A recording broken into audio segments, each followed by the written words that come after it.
Olá pessoal, Mentes Pensantes do Agro, mais uma vez aqui reunidos para um momento aqui de reflexão, de uma boa conversa.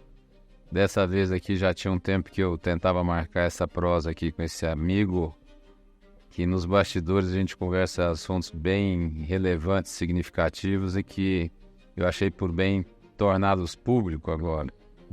Vamos lá. Então, com muita satisfação, eu recebo aqui meu amigo Ricardo.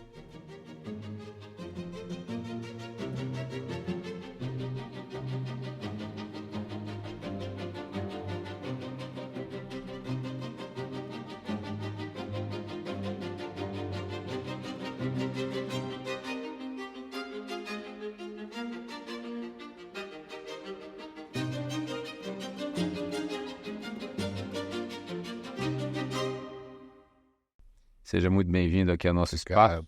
Obrigado. Eu venho lhe acompanhando já tem um tempo, né? E você é um dos profissionais que teve uma mudança de carreira muito interessante. Eu conheço um pouco a sua história e eu acho que nos falta muito, Ricardo, passar um pouco dessa nossa história, porque a soma dessas histórias é que compõe a cultura de um país, de uma sociedade. Verdade. E a gente, nos últimos anos, se habituou a contar muitas histórias ruins. Então, acho que agora está na hora da gente falar de histórias boas. Então, seja muito bem-vindo aqui a esse espaço e eu desejo que a gente tenha uma conversa muito frutífera, muito questionadora, muito inquisitiva, para fazer essa turma continuar pensando. Porque essa turma que nos acompanha é o que eu chamo de mentes pensantes do agro aqui, pessoas que querem fazer realmente algo bem diferente do que a gente tem visto ultimamente. Então, seja bem-vindo, meu amigo. Obrigado. Uma honra estar aqui com você. Sempre admiro o seu trabalho, acompanho aqui, né? Trabalho fantástico, levando exatamente isso, fazendo com que as pessoas se questionem, né? Que é um grande segredo da vida, conhecer, né? Conheça-te, né? E para a gente se conhecer, a gente tem que pensar, né? Tem que se questionar, tem que voltar o dedo para nós e falar assim, peraí, estou pensando, estou agindo certo, estou agindo correto, né? Muito boa essa sua frase, se eu estou pensando, né? Porque parece simples, mas talvez, E não é, na né? maioria das vezes que a gente pensa estar pensando, talvez a gente não esteja pensando com a nossa cabeça. E eu quero começar fazendo uma pergunta a você, porque apesar de você hoje se dedicar muito à questão do humano, da formação do humano, você já teve uma série de atuações diferentes no mercado, Isso. né? Então, eu sei que você já pisou em alguns quadrantes distintos aí da economia. Mas todos esses quadrantes têm uma coisa em comum: pessoas. Todos. E de preferência, pessoas pensando, né? E eu quero te perguntar o seguinte: nós somos praticamente da mesma idade, a diferença nossa é menos de 2 anos, acho que 1 ano e meio, né? Então, nós fomos criados exatamente na mesma geração, acompanhando as mesmas modificações. Se eu perguntar do Ricardo versão 5.7 agora, e eu voltar 30 anos atrás, e falar assim, Ricardo, diferencia o Ricardo 5.7? 4,94. Nossa Senhora. Vamos lá, amigo, vamos começar conversando disso. Que diferença, né, Nós isso? estamos falando do plano real. Volta em 94. Onde é que eu estava em 94? Eu estava na fazenda da minha família. Meu pai faleceu em 92. Eu trabalhava numa empresa de nutrição aqui em Goiás, né? Nossa antiga Integral. Se falar o nome, que já não existe mais, né? A Cargill incorporou e o nome. Eu estava na fazenda da nossa família com um projeto fantástico de leite. Um menino, posso falar de menino, né? Solitário. Eu era sozinho, porque eu tinha 2 irmãs novas que não atuavam na Mais fazenda. velho. Sou mais velho. A minha irmã, minhas 2 irmãs e minha mãe, que também não atuava na fazenda. Então era eu e os colaboradores, as pessoas que me acompanhavam, né? Eu tinha um projeto lindo na minha cabeça, formado. Eu sou muito apaixonado em leite. Gosto. Você formou que ano? Eu formei em 90. Fiz zootecnia, né? Na FASU de Uberaba. E eu tinha um projeto de fazer uma fazenda de leite modelo. Aonde estava essa Em Hidrolândia, dentro de Goiânia, pertinho. Eu tinha um projeto, Gilson, que estava na minha cabeça assim, eu ia construir um alojamento bem feito, bem arrumadinho, e eu ia trazer os colaboradores de outras fazendas para fazer um curso dentro da minha. Então, você mandava o seu colaborador lá para casa, ele ia ficar lá 30, 60, 90, aprendendo a produzir leite. Eu pagava toda a despesa de alimentação, o curso, você não pagava nada pelo curso, você ia pagar o salário dele para ele estar lá aprendendo. Então, eu tinha esse projeto desse curso de pessoas na minha cabeça. Só que naquela época eu queria produzir leite, né? A minha cabeça estava em leite, não em pessoas. Eu queria formar a mão de obra, ter uma mão de obra com custo menor, tinha uma intenção financeira por trás disso, claro, né? E formar mais mão de obra, porque eu ouvi uma coisa muito triste. Eu ouvia muito produtor falar assim, eu não vou ensinar meu peão a inseminar. Eu falei, mas por que você não vai ensinar? Eu falei, porque se eu ensinar, ele sai, ele vai embora, ele vai para outro lugar. Então isso me deixava muito, muito triste. Eu acho que a palavra Qual que era o porte dessa fazenda? A nossa Litragem de quanto? em tamanho? Olha a litragem dela. A nossa fazenda tinha 100 alqueires. Era uma fazenda boa. E de litragem era o quê? Eu cheguei a 1.800 litros naquela época. Eu já tinha gado no Vilas para 3 e o meu projeto era 10. Eu queria chegar em 10, o meu projeto era 10. Aí até uma história que eu já conto, e a família cresceu, as irmãs casaram e falou, não, nós queremos vender a fazenda. Mas antes de chegar nisso, em 94 nós estamos falando do lançamento do Plano Real. Você já tinha aí alguns anos de formado. 4. A gente não tinha começado ainda o IATF. Não. Inseminação engateando. Observação natural aí. E vou te perguntar uma coisa. A década de 80 foi muito sofrida para o agro, porque foi uma década, esse intervalo, década de 80, década de 90, que é o final do governo do regime militar, nós tivemos muitos choques de mercado. Né? Porque assim, na década de 70 nós tivemos 2 choques de petróleo ali, um no início da década, um no final. E a década de 80 é quando a gente começa a desregulamentar o mercado para uma nova regulamentação, para que chegasse na década de 90 a gente fizesse de novo uma nova desregulamentação para regulamentar o mercado de novo. Então, a década de 80, o final da década de 80, é uma década que a gente fala de cota de trigo.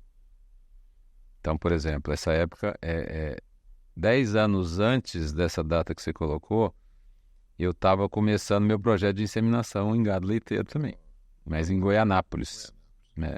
Mas numa fazendinha bem menor do que essa, de 7 alqueires. Tá? E um rebanho ali de 70 cabeças, mais ou menos. Então, bem pequeno, mas eu já tinha programa de consanguinidade, já tinha... Então, eu comecei a inseminar em 1984, 15 anos de idade eu tinha.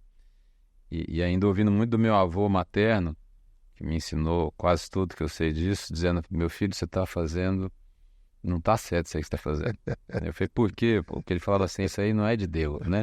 Eu falei, por quê? Você está fazendo a função do touro. Eu falei, não, vô, se eu estivesse aqui colocando o meu sêmen no touro, eu estaria fazendo a função dele, mas eu estou colocando o sêmen de um outro touro aí. Mas por que eu cito isso? Porque naquela época a gente ficava refém de uma política. Se a gente acha a política de comercialização hoje difícil, naquela época era algo bem pior do que isso. Cotas de leite. Exatamente. A cota de leite. Então é aquela fase, eu já te vi falando uma vez, que você falou, não, por que eu ordenhava 4, 5 horas da manhã? Porque não tinha como refrigerar leite. Alguém tinha que passar, alguém tinha que passar para recolher aquilo. Né?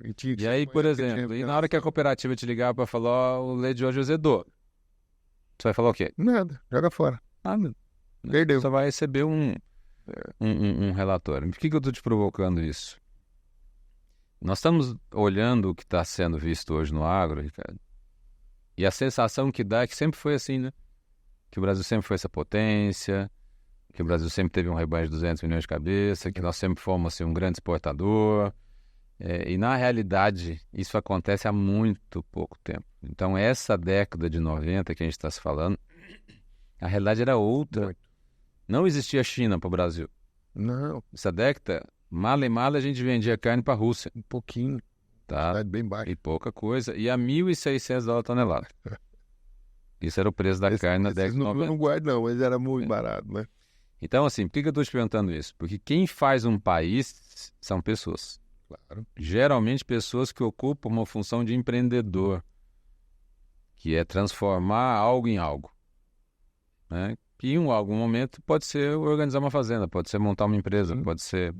Mas é transformar uma ideia em algo prático, né? Ou seja, materializar algo. Então eu te pergunto assim, daquele Ricardo daquela versão, que não sucedeu tardiamente, como acontece na pecuária, seu pai deve ter falecido muito cedo, ele estava com quantos anos? 60. Aí. 60 anos é quando os meninos da pecuária estão sucedendo, né? Tá. Então, no seu caso, você tem algumas outras coisas fora da curva. Mas eu queria que você voltasse um pouquinho e pensasse assim, que foi o motivador, o que foi o seu motivador para enxergar gente naquela época? Tenta voltar nisso para a gente aprofundar nesse assunto. É interessante porque depois que eu comecei a trabalhar mais forte nesse assunto de pessoas, eu ouvi muita gente falar assim, Ricardo, você lida com pessoas desde sempre. Né? Desde sempre, você vê, esse projeto de trazer colaboradores para dentro de uma fazenda naquela época era inusitado. Por isso que eu te falo, tem algum corte aí, em alguma época você foi sensibilizado por isso. Ou dentro da faculdade, ou antes, ou seu modelo de criação, não sei. É isso que eu queria que você tentasse. Não sei se você já parou para fazer essa reflexão. Eu gosto de provocar.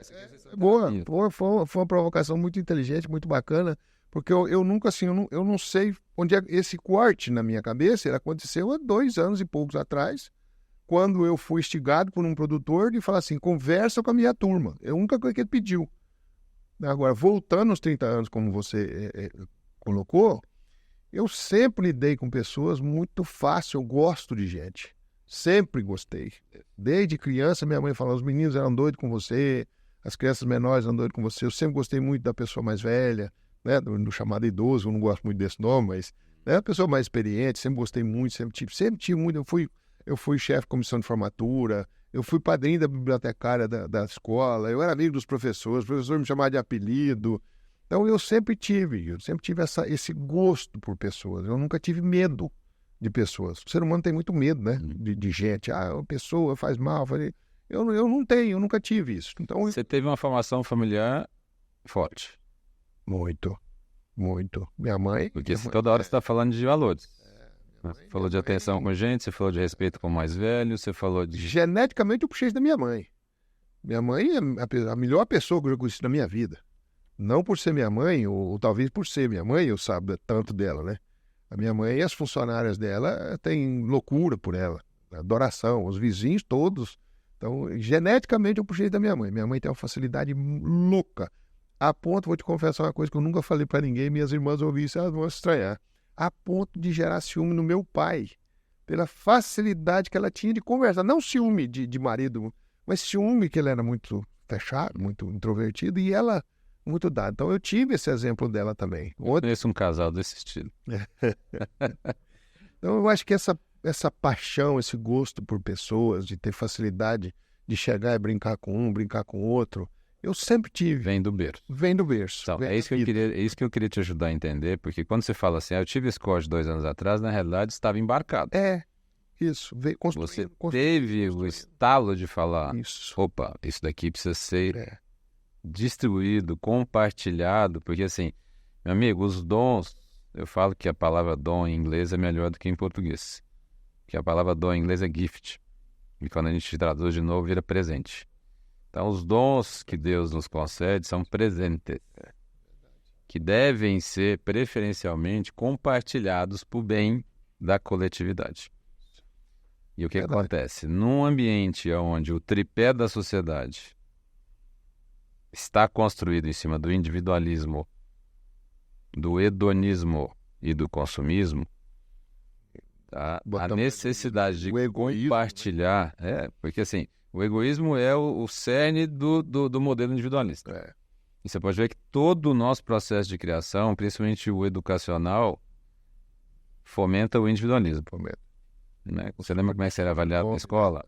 Antônio de Souza, Ricardo Arantes. E aí, exato. Ricardo. Aí, por exemplo, eu já te ouvi falar, por exemplo, sobre a geração do ser. Né? E do ter. E eu gosto muito, eu gosto muito, eu acesso muitos materiais, eu gosto muito de ler. Eu falo assim, quem acha que sabe pouco tem que ficar buscando muito. Eu sempre acho que eu sei pouco. E eu preciso aprofundar meu conhecimento com quem eu vejo que sabe mais. Então eu fiquei muito curioso quando você falou, não, nós somos da geração do ser. E na realidade a nossa geração... Nossa do ter. E a que está vindo... É, a geração do ter. Mas, por exemplo, nós somos da geração do ser. Porque nós somos criados ouvindo, sabe o quê? Estuda para você ser alguém na vida. Só que o ser alguém na vida naquela época era ter. Era para você ser alguém na vida, para você ter, né? Para você... E aí, Caso, toda a nossa educação, ela é feita para a gente ser bem-sucedido. Não para a gente ser feliz. Bem-sucedido, explicando, materialmente. Né? Não ser feliz, mas ser bem-sucedido. É isso aí. Então é por isso que talvez a gente esteja hoje ocupando, enquanto a gente está disputando ali a 8ª, a 9ª, 10ª economia do mundo, olha, o 3º maior mercado de cosméticos do mundo, olha, entre os 5 maiores mercados de várias categorias de consumo, como celulares, televisão, automóveis, nós já estamos melhor ranqueados. Por exemplo, quando fala em educação, a gente vai para 50º, quando vai para indicadores sociais, 70º. Mas quando vai, por exemplo, para o país mais ansioso do mundo, nós ganhamos o título do país mais ansioso do mundo. Nós ganhamos o título de 2º país mais depressivo do mundo. E continuamos mantendo o título do país mais violento do mundo, que mata mais do que qualquer guerra em curso no mundo. Muito triste, né? E aí eu te pergunto, você falou uma frase, tem que gostar de gente para fazer isso. Beleza. Você acha que hoje as pessoas estão preocupadas em gostar de gente? Não. Infelizmente, né? Eu falo isso com muita tristeza, né? Porque eu prego o gostar, eu falo sobre o gostar, mas eu sei que o sentimento de uma grande massa, né? Talvez, triste falar, mas de uma maioria, é ainda de ter medo das pessoas, ter dificuldade com as pessoas, ter orgulho de falar com as pessoas, ter um egoísmo de não ouvir, né? Ouvir cuidadosamente, uma escuta carinhosa com o outro. Ainda nós temos um longo caminho a percorrer. Longo. E nesse sentido, num setor, vamos falar o agronegócio nas 3 camadas, primária, secundária e terciária, que para a gente bater no peito e falar o agro é o motor do Brasil, o agro é o maior empregador, a gente tem que puxar o secundário e o terciário junto. Porque se fosse só no primário, nós não seríamos 1/3 do PIB, seríamos menos de 10% do PIB, 8% para ser mais preciso. Mas é bom, né, gente? Eu acho que tem hora que é bom trabalhar um pouco a autoestima, que sempre foi um setor de autoestima muito baixo. Mas o fato é, nós temos um universo de gente, e eu falo universo porque são muitas pessoas em numérica, mas também muita diferenciação, ou seja, muitas pessoas diferentes. Tá? Então nós temos aí milhões de pessoas empregadas por esse setor, seja na agricultura e na pecuária, seja na agroindústria, seja no serviço, seja no comércio, que envolve comércio de alimentos, aí vai. Mas o fato é, quando nós falamos, por exemplo, em formação, a formação básica a gente atrela, por exemplo, a uma avaliação de quanto da nossa população é alfabetizada. E a média de analfabetismo no Brasil deve estar em 5,5% mais ou menos. No agro isso vai para 12%. Se a gente for para a agricultura familiar, isso triplica. E aí eu te pergunto, não está faltando aí um pouquinho de atenção?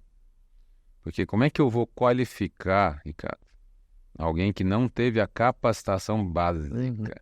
Ou seja, quantos % da sociedade nós já condenamos a serem mal remunerados e serem expurgados do mercado? Essa atenção, esse cuidado com essa educação básica, ela é indiscutível, ela é inquestionável, né? E nós sabemos, Gils, que infelizmente o nosso governo ainda traz um histórico muito, muito forte de pão e circo. O nosso governo não quer dar educação para o nosso povo. E tanto é que marginalizaram as faculdades, as escolas, né, com ideias ideológicas insustentáveis, né? Então, isso aí não tem dúvida. Eu vou muito além do analfabetismo. Eu vou aos formados, né, de curso superior que tem um nível baixíssimo de interpretação, de matemática. Eu trabalhei numa empresa que eu fazia as entrevistas para os candidatos de veterinária, zootecnia e agronomia. A primeira coisa que eu colocava na frente deles era uma regra de 3 básica. 90% não dava conta, não saía conta. Base. Isso você me fala. Isso é um tipo de analfabetismo. Isso me preocupa muito. Não, total. Isso me preocupa muito porque o Brasil sempre teve uma administração colonial. E continua. Sim. O que mudou é o tamanho da colônia e quanto ela ficou mais diversa. Mas o modelo de exploração econômica no Brasil, ele é colonial e sempre com uma elite muito ativa. E que eu questiono se essa elite tem um interesse legítimo em formar esse povo como um povo mais competente do que ele é. Que, infelizmente, a incompetência é rentável para parte do negócio. Ela não questiona, ela obedece. E é exatamente isso que está acontecendo agora. E aí, quando você falou, por exemplo, que eu estou vendo gente formada, alguns anos atrás, quando eu vi que estavam facilitando muito a entrada, primeiro, não estamos mais reprovando ninguém. Depois nós começamos a facilitar muito a entrada na formação superior. Faculdade para todas as esquinas aí. E eu falei, olha, nós corremos o risco de montar um exército de gente ruim. Quando eu falava isso lá atrás, o pessoal falava, Gil, você é fatalista. Agora nós não corremos esse risco. Agora nós temos o exército de gente ruim. Nós temos cidades do interior que tem 2 faculdades de medicina. Cidadezinhas pequenas do interior. E aí eu te pergunto o seguinte, se nós estamos num setor que emprega muita gente, onde o nível gerencial é baixo justamente porque o nível de capacitação é baixo, os que se qualificam mal. E do outro lado, economicamente falando, eu tenho todas as pontas do agronegócio têm concentração superior a 70% nas mãos de 3 a 5 grupos empresariais. Eu estou falando de qualquer ponta, tá? Se a gente for falar de maquinário é desse jeito, se for falar de semente é desse jeito, se for falar de trade é desse jeito, se for falar... Basta dizer o seguinte, eu me lembro bem que quando nós batemos a marca de R$1 trilhão de VPB, e todo mundo comemorando, o agro agora é trilionário, eu naquela época escrevi um material onde eu peguei e falei, olha, para o Brasil produzir R$1 trilhão de valor bruto de produção, nós tivemos que esse produto teria que ser vendido também, certo? Porque quando a gente fala em PIB, em VPB, nós estamos falando mais em produção. Você concorda que quando eu solto uma lista da Forbes, eu estou falando em venda? Certo. Então, aquilo ali, alguém vendeu alguma coisa, ou soja em grão, ou farinha de soja, ou óleo de soja, ou arroba de boi, ou lata de tomate. Beleza. Nesse mesmo ano, Ricardo, eu peguei a lista das 100 maiores da Forbes, do agro. No mundo ou Brasil? Brasil. E pasme, para faturar o mesmo trilhão, que nós precisamos de 5,5 milhões de propriedades rurais, produzindo algo para gerar esse trilhão, quantas empresas você acha que, somando, faturaram 1 trilhão? Trazendo para hoje ou na época? Ter sido 20% dessas empresas, 15% a 20% dessas empresas. E é impressionante porque naquela época, uma dessas empresas, um desses grupos, faturou 25% desse volume. Eu vou evitar os nomes para não ficar ofensivo aqui. Não precisa, né? E aí, quando a gente organizava essa leitura em cadeias, tipo cadeia grãos, e aí eu ia para dentro do complexo soja. Cadeia energia, e aí eu separava, por exemplo, açúcar, etanol. Cara, isso ia agravando. Então é por isso que eu falei do modelo colonial. Reduzindo cada vez mais, em poucas mãos. Pronto. E aí é que eu queria chegar, porque, cara, você tem feito um trabalho que, aliás, de público eu quero parabenizar, porque, assim, muito pouco a gente tem a coragem de fazer o que você está fazendo. Porque, assim, falar o que você fala para o setor como pecuária, tem que ter, primeiro, muita vontade de mudar. Segundo, tem que ter coragem. Porque é um setor com mindset complexo. Bem, é um setor que tem muita dificuldade de ouvir, tá? E ainda muito complexo com relações humanas. Tem. Tá? Tem. Mas a provocação aqui eu estou juntando o que você falou, de pessoas mal formadas, muita gente sem informação, e do outro lado, uma concentração cada vez maior das operações. Ricardo, a quem que isso interessa, hein? Você falou, difícil falar nome, né? A quem interessa. Nós temos um mundo capitalista muito forte, né, gente? E uma abertura de capital agora nós temos com empresas de fora que vêm para cá e são números, né? E querem números, recorde. Você trabalhou em multinacional? Trabalhei. Multinacional tem algum assunto que não seja market share, EBITDA? Não, ela tem que faturar, ela tem que... Você tinha nome lá dentro ou você tinha um número? Como você mesmo falou, evitando nomes, né?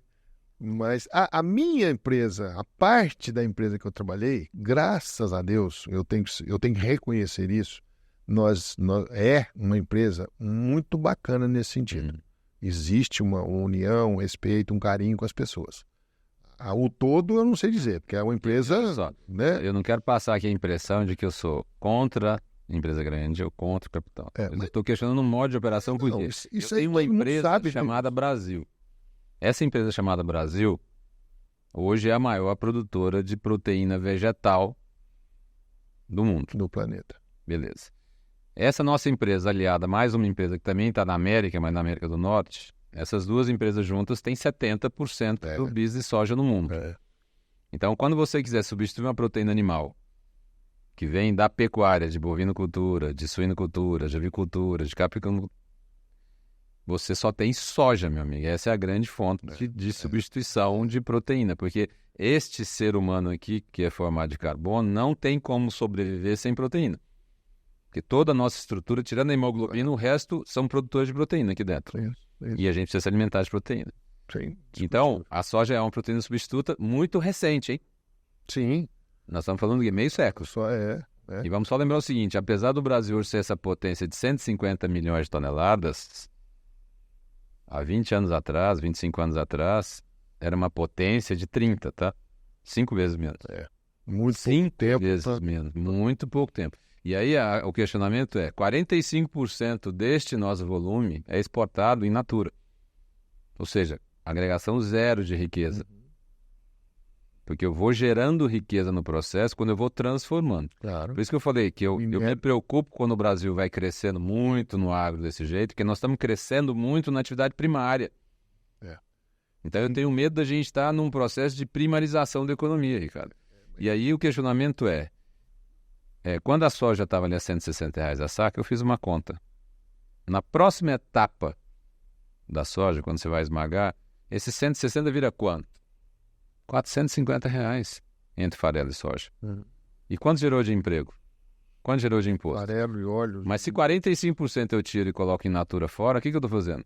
Indiretamente eu estou exportando, além da soja com 11% de umidade, deve ser em torno de 11%, ou seja, eu estou exportando água, que é uma matéria-prima básica e rara no mundo, mas eu estou exportando emprego, viu? Eu estou exportando geração de riqueza. E aí, quando eu te provoquei dessa questão da concentração, é porque eu gosto muito de fazer a conta de subtração. Olha, eu tenho 100% do mercado. Os grandes concentram, por exemplo, vamos falar da pecuária. Se a gente somar a capacidade instalada dos 3 maiores, eles têm capacidade instalada para bater 75% que nós temos de abate, tá? Eles não estão abatendo isso, mas eles têm capacidade para bater já tem capacidade. 3/4 do que a gente abate, tá? Ainda bem que eles não é um bom estoque. Mas vamos supor que eles estejam abatendo 60, 55, para ficar assim, bondoso. 100 menos 55, então sobra 40, 45. Cara, 40% de 30 milhões de cabeças são 12 milhões de cabeças. Amiga, é muito hectare de terra para eu dar conta de produzir isso, concorda? Então tem um espaço a ser ocupado, mesmo com a força do atual modelo capitalista concentrador, muito grande. Mas nós precisamos desenvolver um outro modelo capitalista, que seja mais distributivo, no sentido de, olha, vamos melhorar a nossa produção para gerar mais margem e vamos distribuir essa margem de nós dois, porque parte da melhoria passa por mim, parte passa por você. Mas elas vão ter como premissa básica pessoas. Por isso que eu construí isso tudo para voltar a bola para você e falar assim, na sua opinião, onde é que está efetivamente o maior gargalo para o Brasil virar a potência que ele merece se transformar? Porque nós não somos ainda a potência que nós merecemos ser. Não, longe. Longe. Nosso potencial de produção, de clima, de água, né? É enorme. E o potencial humano também é. Você me perguntou o gargalo, eu penso que é muito simples, né? Tá na educação. Na minha ótica, na minha visão, está na educação. E em todos os níveis. Estratégico, tático e operacional. Todos os níveis. A educação é a base de tudo, não é, Gilson? A educação, e não falo educação só de escola, educação familiar, educação religiosa, educação moral das pessoas. Isso Olha, o processo educacional como um todo. Por isso que eu te perguntei como é que você foi criado no ambiente familiar, porque você conjuga esses valores que nós estamos falando. E uma das preocupações que eu tenho hoje é, você concorda que existe uma reforma agrária que ela acontece naturalmente, né? E o Brasil viveu essa reforma agrária no último século. Vou te dizer como. O meu tataravô tinha 22 filhos. E ele doou uma fazenda em vida para cada um. Um dos filhos desse meu, que é o meu bisavô, teve 18. Ele só teve 2 fazendas. Vai para 18. Para 18. Aí um dos filhos desses 18 era meu avô, que teve 13 filhos. E aí já não gostava de fazenda, gostava de comércio. Então você está entendendo que aquela terra que foi dessa família, que não está mais nessa família, está na mão de uma outra família. Claro.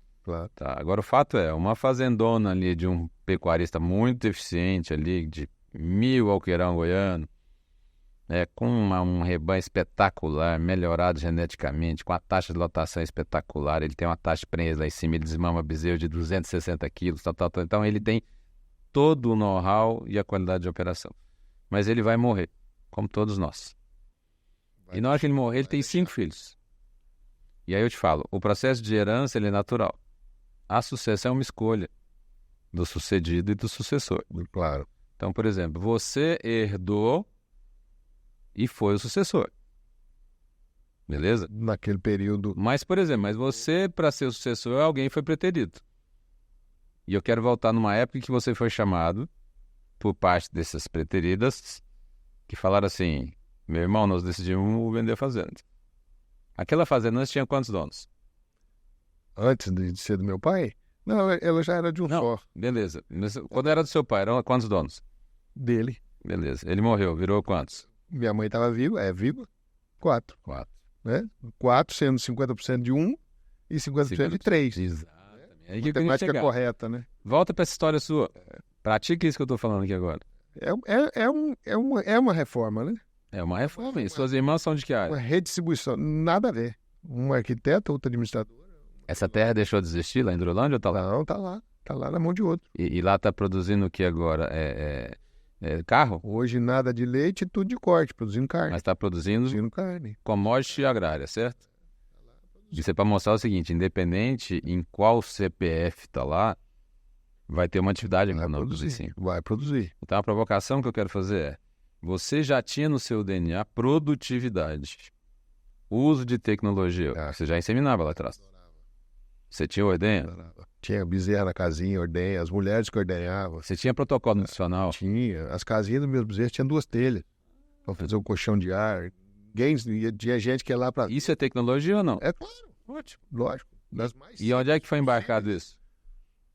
Alguém te falou. Lógico, fui buscar. Você não acordou um dia e falou assim, nossa, eu tô com a ideia de fazer isso. Não. Alguém te inspirou. E aí você sabe por que você foi inspirado? Que você, como todos nós, somos seres aspiracionais. Você estava aspirando alguma coisa. Por isso você se inspirou. Fui atrás. Né? Naquela ânsia de falar, o que eu posso melhorar? O que eu posso fazer melhor? Onde é que eu estou errando? Né? Sempre apontando o dedo para dentro. Eu preciso pegar tudo aquilo que eu já tinha, que eu fui embarcando, e disponibilizar para os outros para mudar a realidade desses aí. E foi tão isso que você está fazendo agora, hein, cara? Foi tão natural, sabe isso? Eu paro, assim, outro dia conversando com uma amiga, ela falou assim, cara, você veio sendo preparado sua vida toda para você estar onde você está. Eu falei assim, eu não sei se é falsa modéstia ou falsa humildade, não sei, mas eu falei, poxa, foi tão natural. Foi tão ou você é tomar posse do que te é de direito. E eu não criei isso, né? Eu fui provocado, né, por um pecuarista amigo, meu cliente até hoje, a fazer isso e eu topei. Falei, cara, vou fazer. E fui lá e criei, fiz, deu certo e aí a coisa foi embora. O Ricardo é um sonhador? Muito. Beleza. Qual que é o sonho do Ricardo? O sonho O sonho do Ricardo, que pergunta difícil, né? Eu tenho tantos sonhos, tanta coisa que eu sonho. Eu sonho para o nosso país e eu sinto no meu coração que ele está caminhando para isso, sabe? Com nossas dificuldades, com o que nós estamos conversando aqui, é claro, é notório, né? Eu sonho para o nosso país uma política melhor. O dia que nós tivermos uma política decente, voltada para o povo brasileiro, né? Ser feita uma política para o povo e não para os políticos, como é feito. Esse é um grande sonho. Você acredita que a gente vai conseguir fazer alguma coisa no coletivo sem passar por uma mudança individual? Não. O individual, ele é o primeiro, ele é o básico. O grande problema, você sabe por que a política está desse jeito? Olha só, a organização política nossa é a mesma há muito tempo. Nós temos lá 3 poderes instituídos, construímos um 4º poder. Aliás, isso é um ganho. Poucos países têm um ministério público. Os bons que estão aqui não vão, né? Aí o que acontece é isso. Primeiro, por que os bons não vão? Será que eles estão focados no individual deles ou no coletivo? Eu vejo que é no individual, Gilson, mas existe o medo, né? Existe aquela coisa. Não, mas vamos entrar lá. Mas vamos cutucar isso aí. Então vamos pensar o seguinte. Vamos esquecer a política governamental e vamos pensar na política de organização numa região onde alguns pecuaristas precisavam se unir para fazer alguma coisa coletivamente, para melhorar as estradas vicinais, para melhorar o sistema de comercialização, para melhorar a compra de semente, para... Por que isso não acontece, né?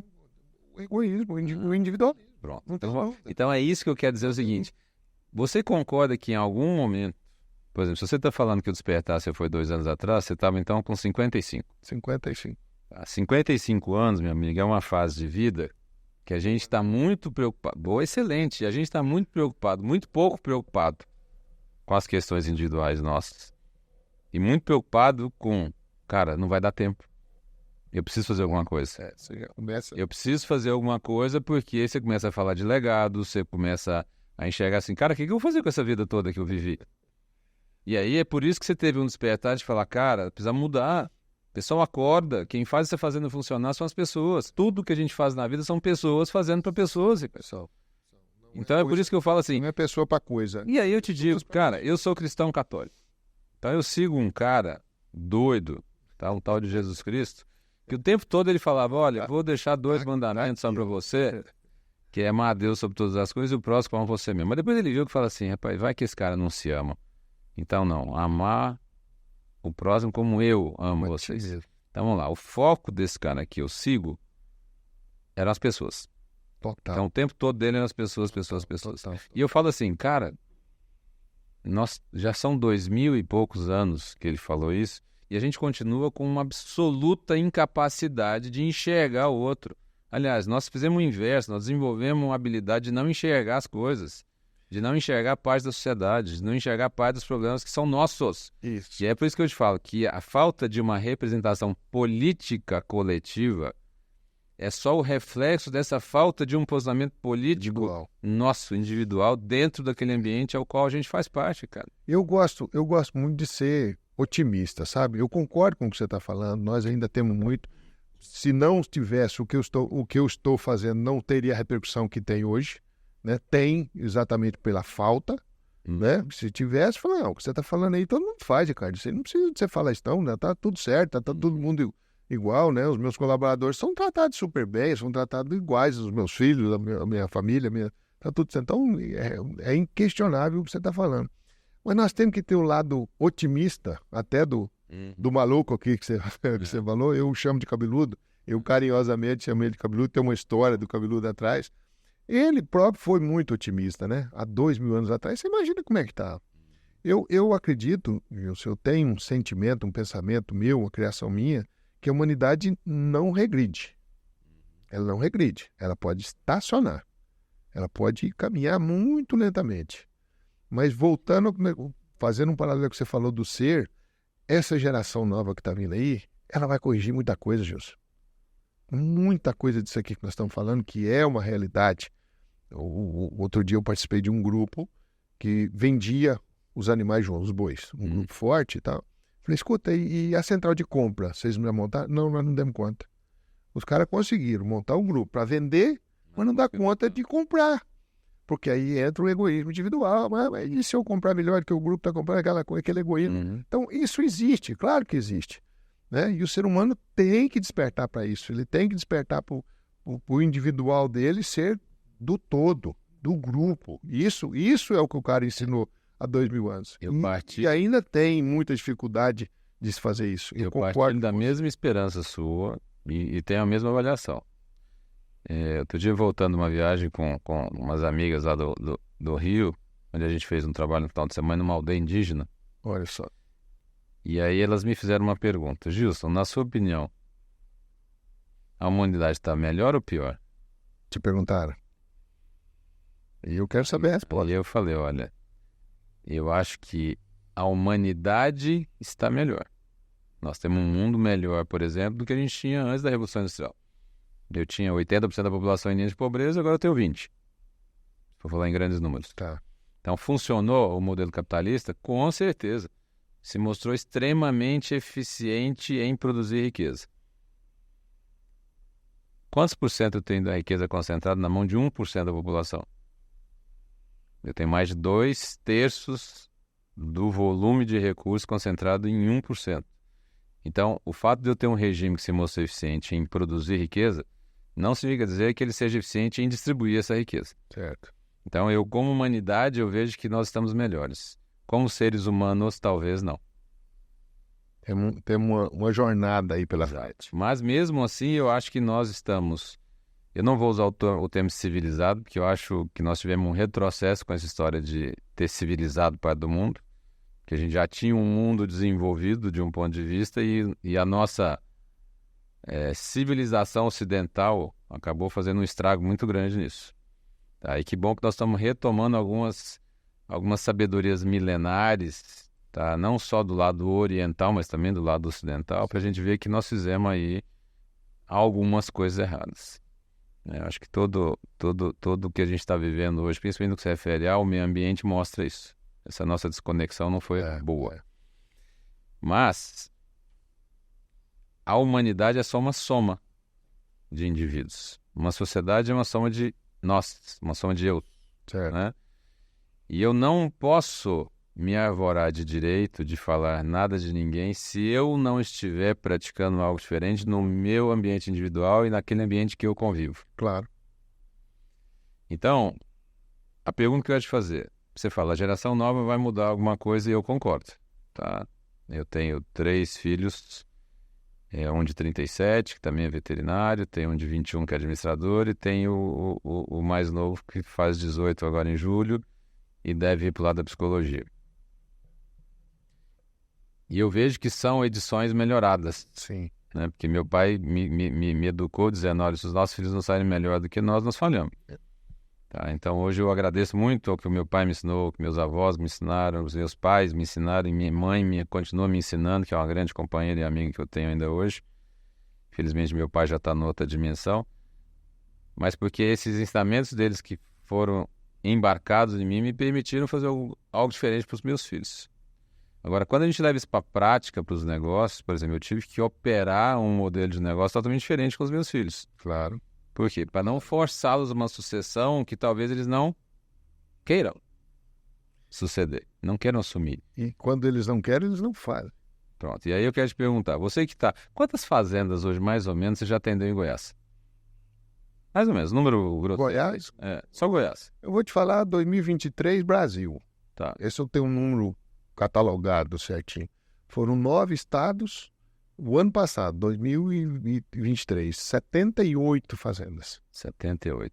E você rodou muitos quilômetros. Muito. Muitas horas de voo, muitas horas de estrada. Muita poeira no lombo. Muita poeira, graças a Deus. Beleza. Goiás, eu vou tirar, tem 156 mil propriedades rurais, tá? Vou tirar o que a gente chama de agricultura familiar. E vou fazer tudo quanto é tipo de filtro que você imaginar. E vou pegar só 2 camadas.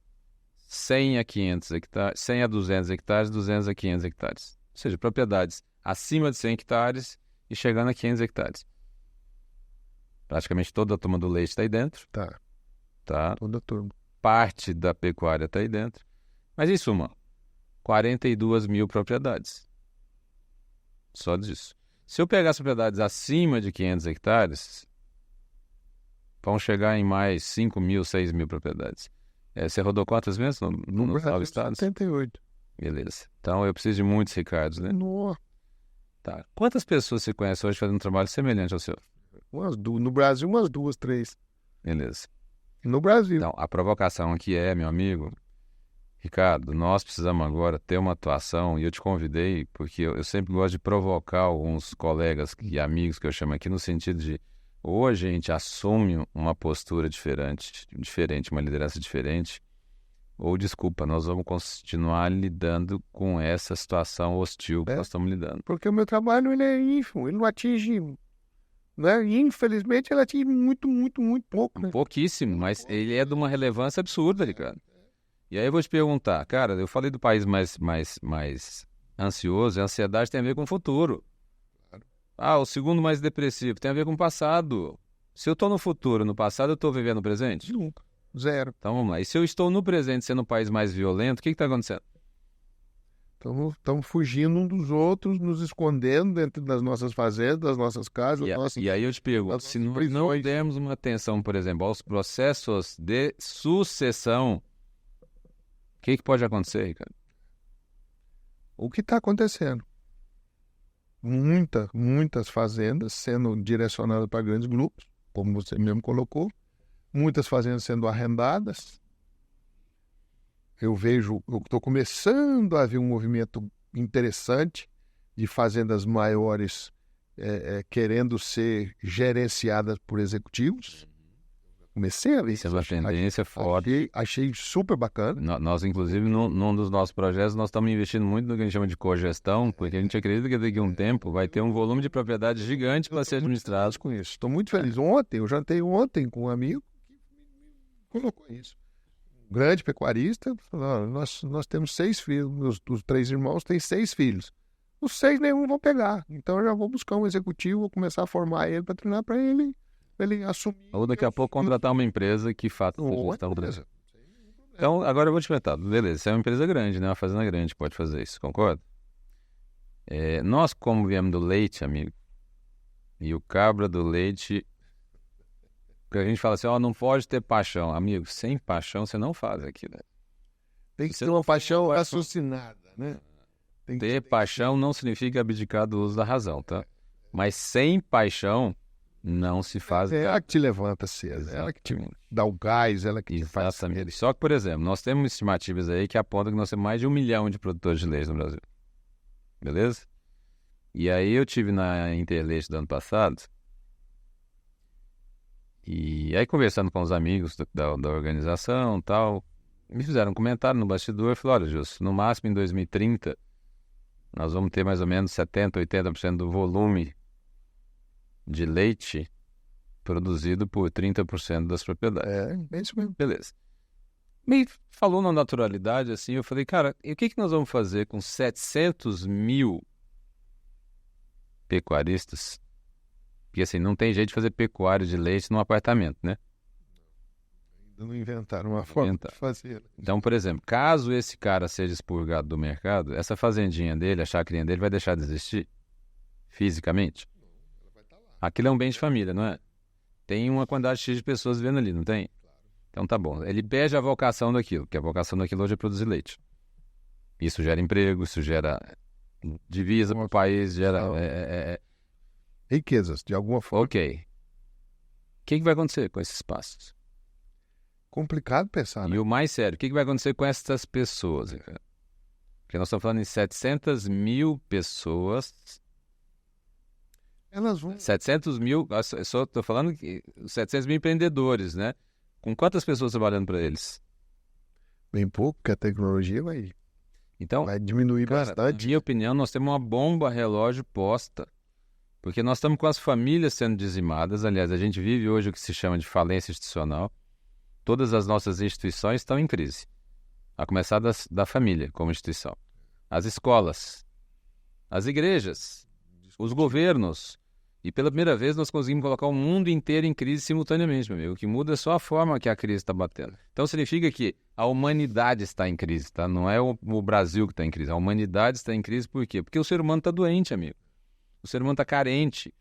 E aí, vamos lá, se a gente não trouxer para o nosso quadrado e falar, cara, precisamos trabalhar essas famílias para elas cuidarem desse processo de herança e sucessão. Precisamos trabalhar essas fazendas para cuidar melhor dessas pessoas.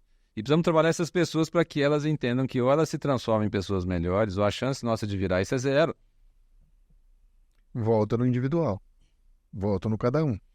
Né? O que nós vamos fazer com 700 mil do leite? Vamos lá. Me dá aí alguma... Você que é um cara inteligente. Essa é uma pergunta de vestibular. É complicado pensar, né? O que vai acontecer?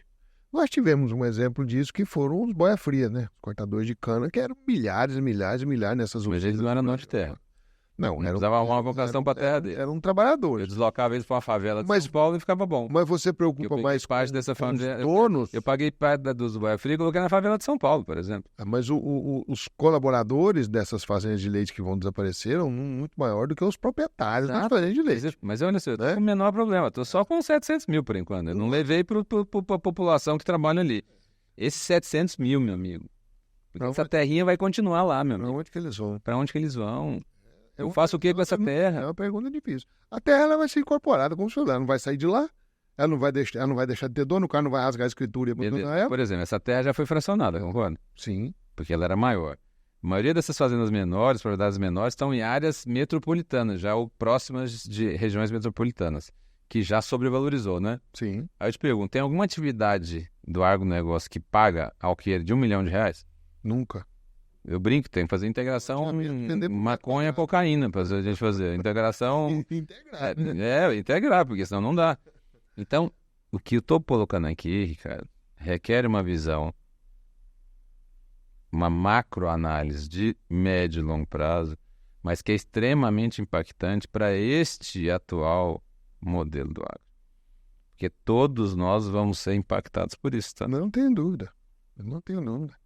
Mas, ao mesmo tempo, a gente tem que confiar, né, no caminho nosso. E quando a gente entra numa crise, como você falou, e eu concordo, ela é indiscutível, eu vejo como uma casa que está ruim, e você olha e fala assim, vai cair. E eu acho que o princípio da reforma é a demolição. É o caos. Eu tenho uma frase que eu uso muito no campo, que é o bom é inimigo do ótimo. O ruim é mais amigo do ótimo do que o bom. O bom é inimigo do ótimo.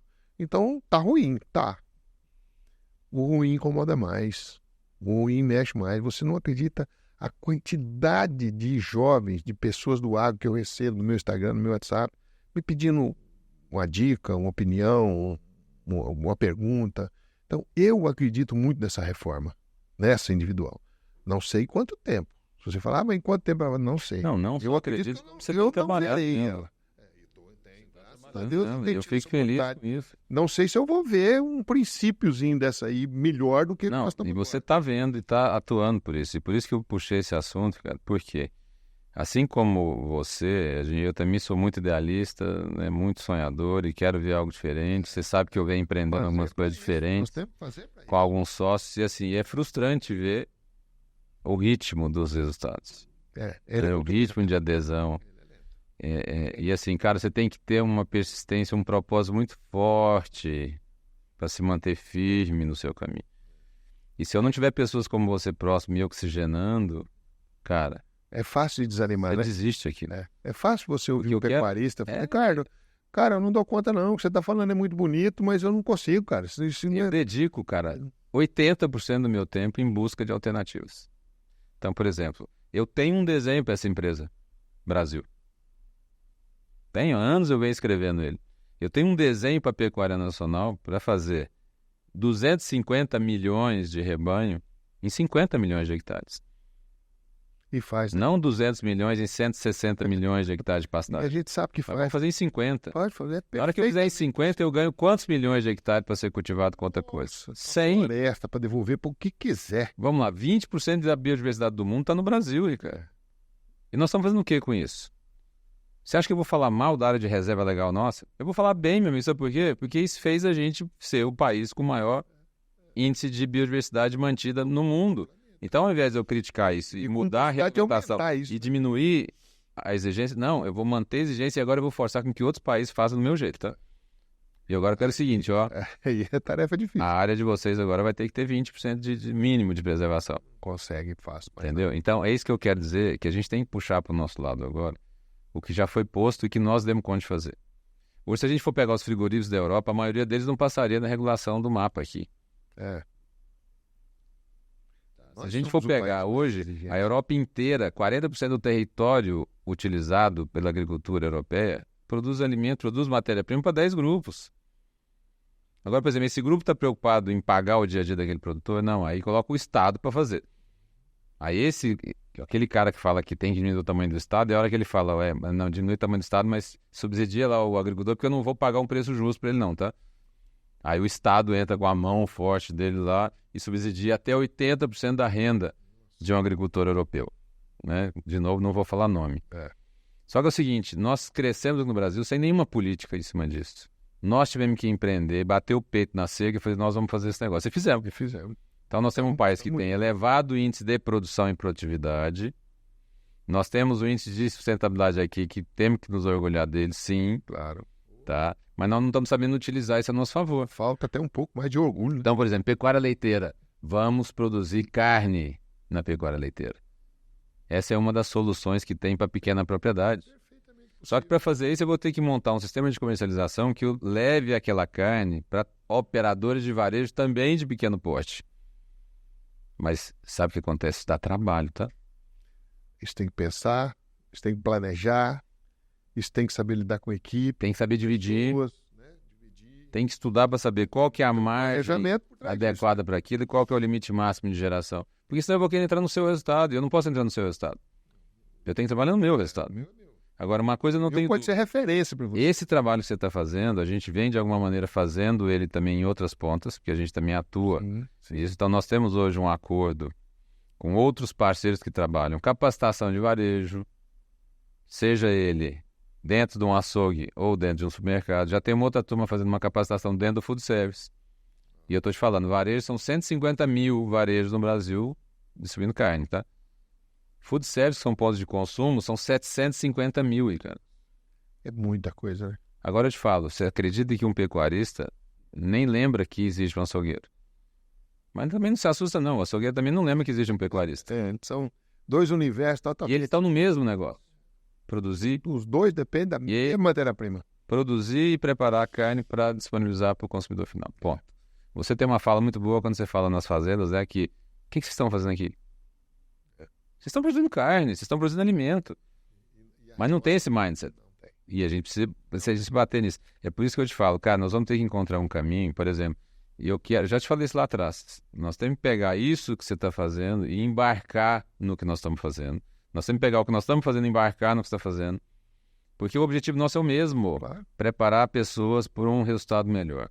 Preparar o setor para um desempenho melhor. Despertar as pessoas para algumas visões, alguns pontos de vista que o cara não tem ou não quer ter, não quer enxergar. Não sei dizer bem. E se um enxergar, meu amigo, e mudar, aquilo ali mudou, aquilo ali fez diferença. O potencial da nossa pecuária, ele é assustador, né? Quando você começa a pensar no potencial da pecuária. Isso é que me anima. Porque na hora que eu olho para o futuro... um universo para frente. Eu olho para o crescimento de demanda de proteína. Eu olho, cara, não tem como se fazer nada de energia, e a gente chama de alimento porque a gente não comeu, que quando come vira energia. Mas o que a gente está falando no agronegócio é produção de energia. Só que energia humana. E não se faz isso sem a conjugação de solo, não falei terra, falei solo, que são os 30 centímetros que separam a gente da fome, água e sol. Nós estamos no sistema solar. Só que quem utiliza desses recursos são as pessoas, que através da adoção de tecnologias pode ter um uso mais eficiente daqueles recursos. Então eu sou muito otimista, só que eu também sou muito realista e pragmático. A realidade está aí, né? Ela é inquestionável, né, gente? Lógico. Ela é inquestionável. A realidade é a realidade. E pronto. Você colocou uma coisa tão simples que eu já fui em quase 200 fazendas nesse tempo que eu estou trabalhando e fiz essa pergunta para todas. Todas. Para quase hoje aí um número de 8 mil pessoas. Uma pessoa respondeu, carne. O que você faz aqui? Uma pessoa. Ou seja, nenhum, zero. Donos de frigorífico, de confinamentos grandes, donos de fazendas grandes. Nenhum tem esse mindset do que ele faz. Então nós temos que fazer um projeto e envolver Nós temos que convidar a Gi Betim, que é a nossa líder daí do marketing de comunicação, para a gente fazer um grande movimento no sentido de conscientizar o público do agro qual é a real função deles, qual é a real missão dele. O que ele faz, o que ele produz. Porque na hora que a pessoa toma posse da importância que ela faz, ela trata aquilo de um jeito totalmente diferente. Completamente, muda tudo. Tá? E o fato de estar nessa mesa a gente conversando disso é sinal que não vai começar um movimento. Já começou esse movimento. O que a gente tem que fazer agora é acelerar. Eu vou te fazer uma pergunta meio chata, mas eu vou fazer. Que eu vejo que hoje nós estamos aí com grandes influenciadores digitais, gente aí com... Você está com quantos milhões de seguidores já? Não tem milhões, não. Não tem? Não tem nada. A minha turma é pequena, minha turma é da roça. Você entendeu por que eu estou provocando isso, né? Que a gente pega aí alguns influenciadores, que assim, com milhões de seguidores, e eu fico me questionando assim, se realmente o foco daquele influenciador tá na melhoria e na mudança daquela pessoa. Não. Outro dia eu até provoquei, a gente estava almoçando e eu perguntei assim, Infelizmente. a taxa de conversão eficiente no digital é de quanto? Aí me fala, não, 1%. Eu falei, então quer dizer que se eu pegar uma pessoa que tem, por exemplo, 1 milhão de seguidores, então 1% disso vai dar 100 mil, é isso? Não, 10%, 10 mil pessoas. 10 mil. Então será que tem 10 mil pessoas com a vida efetivamente transformada? Já que ele vende que vai transformar a vida da pessoa no final de semana... É porque eu fico tão frustrado com isso, porque como eu tenho 30 anos que eu tento transformar a minha vida e não consegui ainda chegar onde eu estou. E hoje tem gente que transforma a vida das pessoas no final de semana. Tá lá de dedo. E aí eu precisava ver como é que eu pego essa metodologia e trago para o agro, por exemplo, para a gente transformar o agro em um ano. Não. Se é que é possível fazer um negócio desse. Não é possível. Mas o que eu queria era só, como nós estamos assim com o tempo já indo, ficando mais escasso, o que precisa ser feito, Ricardo, para que isso que você vem fazendo, para que isso que nós falamos aqui, porque nós falamos de várias coisas aqui muito importantes para esse setor.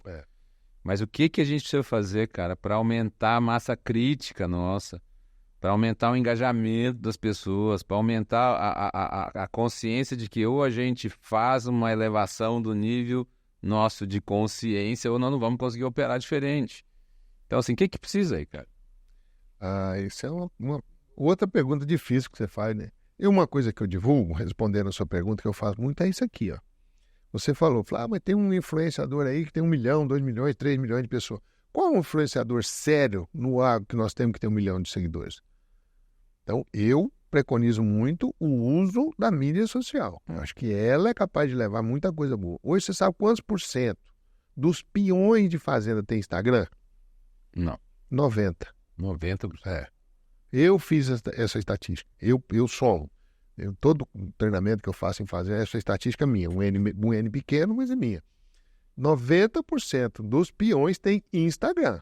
Celular, não é 100%, muito tempo, né? Já passou de 100%. Já. Tem cara aí que tem 2%. Isso aí.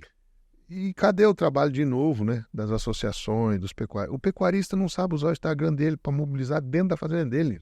Ele não usa a mídia social, essa comunicação rápida, eficaz, porque a turma gosta, a turma nova gosta. O que eu tenho de peão no meu Instagram, que eu sigo, que o cara faz um trabalho bacana, que mostra a fazenda, mostra o trabalho dele.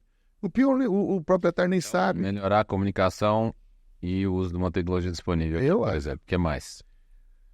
Por que os sindicatos, os pecuaristas, não têm escola?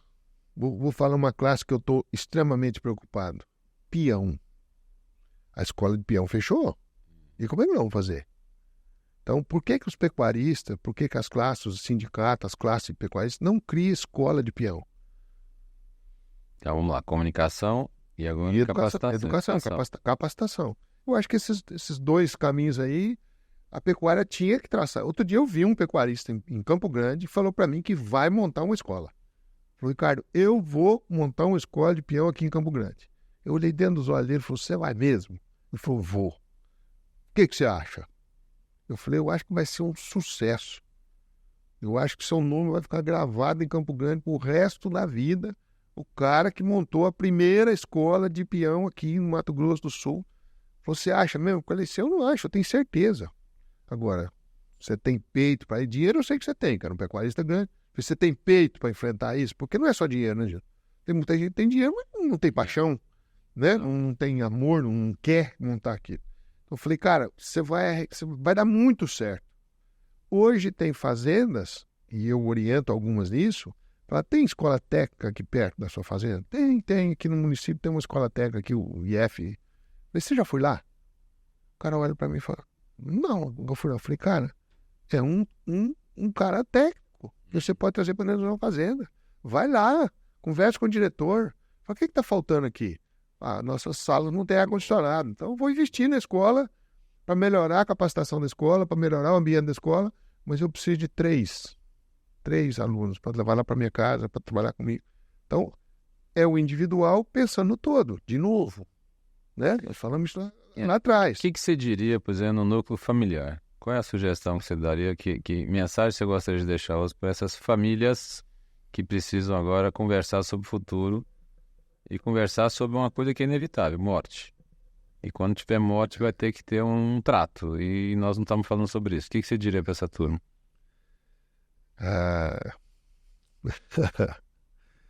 Dizer aos pais... Até mudou a posição. Então a gente fala o que a gente sente, né? A gente fala o que a gente é. A gente não consegue falar outra coisa.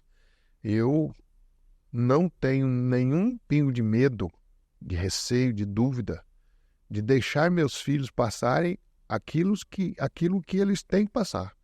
Eu não vou evitar meus filhos de passar o que eu passei, que foi exatamente o que eu passei que me fez o que eu sou, que fez meu. Então, as dificuldades é que moldam os filhos, não as facilidades. Então, hoje, o que mais me preocupa no seio familiar são as facilidades que os pais provêm aos filhos. Mas isso na prática, na fazenda, por exemplo, que esses filhos já estão um pouquinho maiores. Que mensagem você deixaria hoje para a nossa audiência e falar assim, gente, atenção a tal ponto. Os pais que você está rodando para ambos, porque um vai ser o sucedido e o outro vai ser o sucessor. E vai ter que ter uma prosa sobre isso, em algum momento. Se você me permitir, eu vou falar de novo uma frase que eu já falei num evento grande que eu participei, que eu dei um recado aos pais e aos filhos. É até a história do chapéu, né? Que eu estou meio conhecido aí como o homem do chapéu. Eu diria aos pais, Gilson, para eles serem atentos aos filhos, que eles sejam sábios para mexer com os filhos deles, para trabalhar com os filhos deles. E eu falei, filho, os seus filhos são sonhadores, não matem esses sonhos. Como você foi sonhador lá atrás. São esses sonhos que vai levar a fazenda dele para o futuro, com o sobrenome dele, pelo filho dele. Então essa sabedoria que os pais têm, essa dificuldade muito grande, o meu pai teve essa dificuldade comigo, eu vejo muitos pais. Outro dia eu fui numa fazenda só para danar com o pai, porque a filha me ligou chorando, me pediu, cara, fala com meu pai para mim, meu pai está fazendo muita coisa ruim, muita coisa errada, eu fui lá danar com ele. Então, aos pais serem sábios com os filhos, são aqueles moleques sonhadores, que eles acham que não tem responsabilidade com isso, que vão levar a fazenda dele para o futuro, ou a fazenda dele vai para outra mão, para outro CPF, né? Então, os pais têm que ser mais sábios. São os dois caminhos da fazenda, ela dá certo, ela é vendida. E os filhos mais respeitosos, com um sentimento dos pais, com medo. Não é ser respeitoso com o meu pai, porque ser respeitoso com o meu pai é muito genérico, é muito aberto. Seja respeitoso com medo do seu pai. Muita coisa que ele age, muita coisa que ele faz com você é por medo. Então converse com ele. O medo é um aliado, o medo não é um inimigo. Só que a gente tem que colocar ele na dose bem certa. Tratado, né? Bem aconchegado. Só estamos vivos até hoje por causa do medo. Ele é um aliado, ele é um protetor seu, mas exagerado, como tudo na vida. Vira um opositor. Ele te mata. Então, os filhos terem um olhar... Então, sabedoria para os pais, respeito para os filhos. E respeito para os filhos. Respeitar o medo dos pais. Porque eles só têm medo da insegurança nossa, da fragilidade nossa, da pouca idade nossa, das facilidades que eles mesmos colocaram em nós e os filhos não querem muita coisa. Eu te falei isso porque nós estamos organizando agora um grupo de pessoas que compartilham dessa preocupação com a sucessão. Outro dia fui provocado aqui por alguém que falou que a gente precisava falar de sucessão de uma maneira mais humanizada. Que a gente fala muito sobre os temas jurídicos, os temas tributários, fiscais, contábeis, mas muito pouco sobre o lado humano. Eu falei, então nós temos que organizar um grupo de pessoas, primeiro, que tenham essa mesma visão, para a gente organizar um projeto, para a gente começar a falar de uma sucessão mais humanizada no agro. Mais aberta, né? Então você está oficialmente convidado para compor esse grupo, que você tem essa preocupação legítima e já está se dedicando a isso. Eu tenho, porque eu vivi isso, né? No momento certo, nós vamos convidar esse grupo a vir aqui na hora que a gente acabar de arregimentar.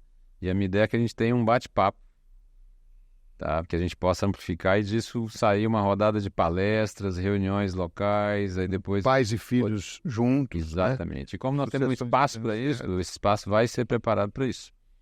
Tá? Para a gente ter e a gente começar a levar essa discussão adiante. E uma outra coisa que eu queria te convidar, esse trabalho seu é tão importante, meu amigo, é tão importante que a gente precisa... Eu vou repetir o que nós já falamos de maneira privada, mas vou falar agora publicamente para ficar gravado. Está gravado. Nós precisamos dar um jeito de amplificar isso que você está fazendo. E aí fica o desafio para quem é especialista em como amplificar isso. Tá nos ouvindo, né? Especialista nos ouvindo. Precisa ser amplificado isso. E aí você já deu uma dos caminhos que isso pode ser amplificado. E nós precisamos fazer isso. Então, cara, nós temos hoje uma infraestrutura considerável. Né? Temos uma reputação hoje que dentro de casa, tem que saber utilizar. Dentro de casa. Então, assim, fica... não é nem um convite mais agora, não. É um desafio. Porque nós precisamos... Eu preciso te entrevistar daqui a um tempo e falar, Ricardo, quantas fazendas? Você fala, cara, 7.800 fazendas acessaram o conteúdo no último ano. 70 durante o ano é muito pouco, né? Cara, não pode. Eu participei de um outro podcast, fazendo uma comparação de números, e acho que foram 3 cortes que eles colocaram na mídia, meu, né? Esse corte meu, deu quase 3 milhões de visualização. Então, o que isso mostra? Sede. As pessoas estão pedindo ajuda. Não. Eu falo que visualizações é a forma do público mostrar que ela está querendo saber uma coisa daquilo, aquilo está chamando a atenção dela de alguma coisa. Então, se ainda nós estamos com poucos seguidores, nós temos que começar a perguntar o seguinte, cara, o que nós vamos mudar na forma de falar? Né? Como é que nós temos que embalar isso? O fato é, a demanda está posta, a necessidade a gente já sabe que existe. Total. E o tempo urge, porque a coisa já está andando. Você quer ver uma informação bacana? Que eu percebi, o mês passado eu tive num evento em Campo Grande, um evento grande, de dimensão enorme, tinha 1.200 pecuaristas, pessoas, e tiveram 8 palestras, 4 no primeiro dia, 4 no segundo dia. Das 8, foi Oscar Schmidt, evento pecuária, estritamente pecuária. Oscar Schmidt, o Luciano Pires, podcast do Café, o Clóvis, professor Clóvis, e eu, falando de pessoas. Ótimo. Não fui lá falar de número, não fui falar de pasto de boi, apesar de ser zootecnista, fui lá falar de pessoas. E os outros 4 que foram palestras técnicas, Chácara, Coan, esqueci os outros nomes, todos os outros 4 falaram de pessoas. Coisas que a gente não via em evento de pecuária. Você ia no evento de pecuária muito pouco tempo atrás, era número, indicadores, pasto, cerca, boi, vaca, leite. Então você ia num evento da magnitude que eu fui. E 50% dos palestrantes eram todos voltados a pessoas. É bacana. É gratificante, né? É uma luz. É confortante. É uma luz que você olha e fala assim, opa, virou. A coisa virou para cá e aí quando vira, né, Gilson? A coisa vai andando. Nós somos muito grandes, nós somos muitas pessoas, o país... Não tem como segurar. O Brasil vai ocupar o lugar que ele merece. Já está indo. Tá? E nós vamos ter a nossa cota de contribuição nisso. Temos que ter, né? Amigo, deixe agora a sua mensagem final agora para nossa turma. A mensagem é que um papo desse é tão gostoso e tomara que isso tenha um alcance legal, que as pessoas possam parar para ouvir, né? Eu hoje escuto muito podcast no carro, dirigindo, andando, viajo muito sozinho. Eu falo muito para as pessoas, é o melhor lugar de você escutar um podcast, na minha opinião. Você está sozinho, né? Você está ali com você liga o seu podcast lá e vai ouvindo, medita sobre aquilo, pensa, assiste de novo. Tem podcast que eu assisti 3 vezes, né? Você para. E a mensagem que eu sempre gosto de deixar, Gilson, não olhe para o outro, olhe para você. A frase hoje que eu mais recebo no meu trabalho é: Ricardo, me ajuda com a minha equipe. E eu devolvo uma pergunta para ele. Você então está me dizendo que você não está satisfeito com a sua equipe? E a resposta é 100%, não estou. E aí eu posso te fazer uma pergunta? Eu posso. A sua equipe está satisfeita com você? Você tem essa informação para me dar? A sua equipe está satisfeita? Você está me dizendo que você não está satisfeito com ela. Beleza. Sacramentado. E a sua equipe está satisfeita com você? Não preciso te dizer as respostas que eu recebo, né? 100% é não sei. Então, primeiro nós vamos descobrir isso. Porque são 2 lados. É você e sua equipe, né? É um time ali. Você está dizendo que o técnico não está satisfeito com o time. Mas e o time? Está satisfeito com o técnico? Então, é fazer essa pergunta. Né?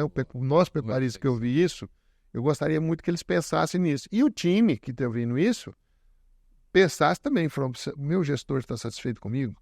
Eu estou dando o meu melhor, eu não posso fazer algo a mais, eu não posso me preocupar, me dedicar, me interessar um pouco mais no meu trabalho. Então, acho que essa pergunta que me chega, eu sempre devolvo ela dessa forma. Você sabe se o seu time está satisfeito com você? E todos, Gilson, todos me respondem, não sei. Então, vamos lá descobrir. Eu vou lá para sua casa para descobrir isso. Porque 100% dos problemas de time não está no time. O time é reflexo. Está nos gestores, está na gestão. Um bom time tem um bom técnico. Não tem como ter um bom time sem um bom técnico. Seleção brasileira de qualquer esporte no planeta, ela é gerida por um excelente técnico. Cara, eu vou te falar, eu agradeço a Deus dele dar a oportunidade da gente ter criado esse espaço, né? Porque permite que a gente tenha esse tipo de conversa, que a gente tem poucos lugares para conversar desse jeito. E eu fico feliz demais, sabe? Muito grato você ter dedicado um tempo seu. Você está com uma agenda bem corrida. Obrigado a gente ter criado esse momento. Tá? Obrigado pela sua história de vida. Obrigado por esse despertar que você teve. Muitas pessoas estão sendo impactadas positivamente com isso. Tomara. É o que a gente quer, né, Júlio? E eu quero encerrar, já que essa pergunta final me remeteu para uma outra pergunta. Será que você está satisfeito com você? Né? Será que nós estamos satisfeitos com a versão que nós estamos hoje? Todas as nossas versões anteriores estão embarcadas nessa nossa versão de hoje. Sim. Então, eu deixo aqui o meu agradecimento à audiência, né, o tempo que vocês dedicam estando aqui conosco, mas eu quero me despedir hoje deixando essa reflexão. Você está satisfeito com você? Você acha que hoje você está entregando seu melhor? Você acha que hoje a contribuição que você está dando para o espaço que lhe cabe, né, nesse mundo está realmente adequada ao potencial que você tem? Então fica essa pergunta. Exato. Tá? Porque eu acho que se a gente começar essas mudanças individuais, o reflexo já vai para o coletivo e em pouco tempo a gente teria realmente uma transformação do ambiente em algo muito mais saudável. Sem dúvida. Então, muitíssimo obrigado. Até uma próxima. Um grande abraço a todos. Obrigado. E mais uma vez. Obrigado. Muito obrigado, meu amigo. Obrigado. Um abraço.